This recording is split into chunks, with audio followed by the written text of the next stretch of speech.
Greetings, beloved souls. Prepare yourselves for a truth you were not meant to know. There is a secret God, more powerful than God and the devil combined. A God so blasphemous that for centuries, just whispering about it could get you branded as a heretic. And hunted down. But even though the church tried to hide its existence, this secret God has influenced everything. From religion to secret societies to magic rituals, even modern psychology and pop music, like Lady Gaga's Abracadabra. As we uncover the truth of this hidden God, you are going to uncover closely guarded secrets about reality, and a completely new understanding, of yourself and the world around you. In fact, understanding this secret God is key to unlocking your power. But I'll warn you, this is extremely controversial. So, is there really a power higher than the God of the Bible and Satan? A force that holds the power of both heaven and hell?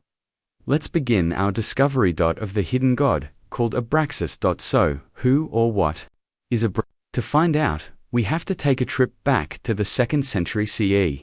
Straight into the mystical, shadowy world of early Gnosticism. Gnosticism. It was a radical underground spiritual revolution that seriously angered the church.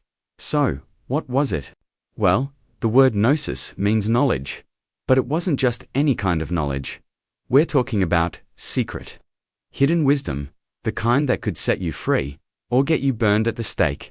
The Gnostics believed that the world wasn't what it seemed at all. They claimed that reality itself was a trap, a kind of spiritual prison, designed to keep humanity ignorant of what we truly are, and who is the warden of this prison. The God of the Bible, yes. To the Gnostics.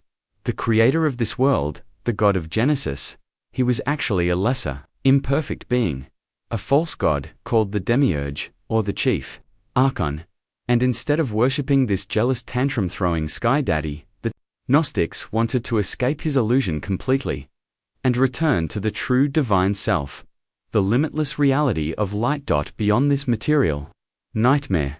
That's where secret knowledge, gnosis, comes in. They believed that by awakening to hidden truths, you could free yourself from the grip of this reality.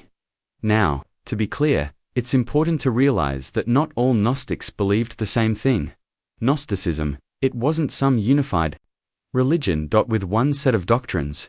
It was more like a secret underground network of different schools, each with their own take on reality, the divine, and how to escape the material world. For example, some believed the biblical God was just ignorant, while others saw him as downright evil. And that's where Basil enters the picture, because he had his own secret teachings. Now, Basil wasn't your average preacher.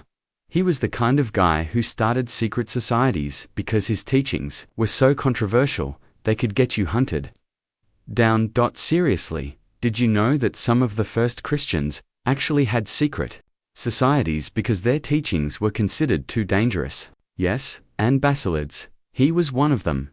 And the stuff he was teaching, it would have made your pastors' blood run cold. So, in one of these secret gatherings, Basil drops an absolute bomb. The creator, God, yes, he's not actually the real God. Not even close. Instead, Basil claimed that the God of Genesis, the one everyone was worshipping, was just some lower being, an archon, basically, a middle manager of the universe who made the earth, but wasn't the supreme power. Instead, Basil had a name for the real supreme being, Abraasis. Now, here's where it gets wild, because Basil wasn't just saying, Abraasis was your average god with a beard, sitting in the sky on a cloud, throwing lightning bolts, like a grumpy Zeus knockoff. No. Abraasis was the source of all things, the power above all, the first principle of existence. So, really, imagine living in a time where everyone's afraid of the biblical God, and here's Basil standing up like, actually, there's something more powerful, and guess what? I know its secret name. Now, we don't actually have any of Basil's original writings, because, shocker, they all conveniently disappeared. Translation, his enemies made sure they got destroyed. So, what we do know comes from the early church heresy hunters, Guys like Irenaeus.Tertullian. And Hippolytus, who really didn't like him. And so, relying on them to understand Basil's is like getting your info on the Jedi Order. From Emperor Palpatine, it's going to come with an agenda. But according to these church fathers, Basilides laid down a whole cosmic hierarchy, a chain reaction of divine beings, emanating one after another, like some kind of celestial family tree. And at the very top was the unbegotten Father, the ultimate, unknowable source, and from him came divine forces like mind, word, understanding, wisdom, power. You get the idea. This process supposedly continued for 365 levels. Yes, that's right, so 365 heavens, one for each day of the year. And guess who's in charge of all 365 heavens in his book Abraasis Heresies, or Against Heresies? Irenaeus writes that the Basilidians believe that their chief is Abraasis, and for this reason, he contains within himself 365 numbers. So, Abraasis is the boss of the 365 heavens. But what about the God of the Bible? The church father, Tertullian, wrote a book called Against All Heresies. I guess he had to one-up Irenaeus by putting the word all in there anyway. In this book, Tertullian writes, the heretic Basilides affirms that there is a supreme deity by name Abraasis, now among the last of the angels, those who made this world. He placed the God of the Jews, the last whom he denies to be a god, but affirms to be an angel. So, according to Tertullian, Basilides taught that Abraasis was the supreme god, and the God of the Bible wasn't even a god. He was just a low-ranking angel, in charge of the physical world. Starting to see why the church fathers weren't such a big fan of good old Basil. Now here's where it gets even more insane. The name Abraasis itself is a secret code. Let me explain. Remember that Irenaeus said that Abraasis contains within himself 365 numbers. What does that mean? Well, see. In ancient Greek, each letter has a numerical value. And so, if you add up the numbers, in the Greek equivalent to Abraasis, guess what you get? One for every single day of the year. And that wasn't just a random number, it symbolized the 365 heavens. Abraasis rules over all of them. The 365 days over the years, implying he governs time itself, and the 365 parts of the human body. But wait, there's more. Abraasis has exactly 7 letters, which corresponds to the 7 days of the week, and the classical planets. The Sun, the Moon, Mars, Mercury, Jupiter, Venus, and Saturn. So, this guy wasn't just ruling the heavens, he was in charge of the planets too. Abraasis had dominion over the entire celestial order, from the heavens to the planets, years, days, even the human body. So according to church fathers like Irenaeus and Tertullian, and the rest of the early church's grumpy old men club, Basilides revealed a whole model of the universe, with Abraasis at the top who emanated smaller spiritual beings in sequence, and lurking at the bottom of this heap of angels, governing the lowest realm. Our world. Was the God of the Bible, the Creator, described in Genesis. In other words, the God worshipped in the Hebrew Bible was in Basilides' system. Just one of the lower angels, not the ultimate God at all. Some sources even say that the Basilidians believed Christ was sent by Abraasis. Tertullian writes, Christ, he affirms, to have been sent, not by the maker of this world, but by the above-named Abraasis. This was heretical, with a capital H. The Orthodox believers Basilides might as well have detonated a theological bomb.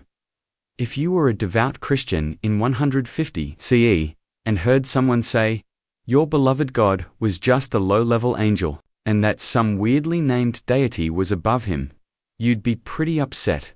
The church fathers thought Basilides was off his rocker. Irenaeus even says, the Basilidians practiced magic and use images, incantations, and every other kind of curious art, which, to be fair, sounds pretty cool. Like if Irenaeus was trying to make them sound bad, Maybe don't list everything that makes them sound metal as hell. Okay, so we have Abraasis, described as the supreme deity, the source of all reality. But hold on. At the beginning of this video, didn't we say that Abraasis is a being of darkness too? God and Satan combined. Well, where did that come from? So, to figure this out, but we need to remember one crucial thing. Everything we know about Basil's teachings comes from his enemies. So, trying to understand Abraasis based on the Church Fathers' writings is like trying to learn about Dungeons and Dragons. From those 1980s Christian pamphlets, they missed the point entirely. They misunderstood, or deliberately misrepresented, the true nature of Abraasis. The Gnostics saw Abraasis not as a being of moral duality, but as a being that transcends duality. He is not good versus evil. He is beyond those concepts. He is the all, the totality, the source from which all arises, including what we perceive as good and what we perceive as evil. In the pleroma, the fullness of divine light, there are no opposites, only unity. Abraasis represents this unity. He is the paradox, the ultimate paradox, the beginning and the end, the light and the shadow, the creator and the destroyer, all contained within one. This is a profoundly different understanding from the simplistic dualism of traditional religion, where God is all good and Satan is all evil. Abraasis shatters that. He forces us to confront the complexity of existence, the interconnectedness of all things. Even seemingly opposite forces, think about the yin and yang. Not good versus evil, but complementary forces, necessary for balance and for the flow of life. Abraasis is like that, but on a cosmic scale. He embodies the totality of the cosmos. He is the very essence of existence, beyond our limited human labels. The early church, they couldn't grasp this. They needed simple categories, good and bad, heaven and hell. But Abraasis defied their neat boxes. He was a threat to their narrative of control, because if there's a power beyond their God and beyond their devil, then their entire system begins to unravel.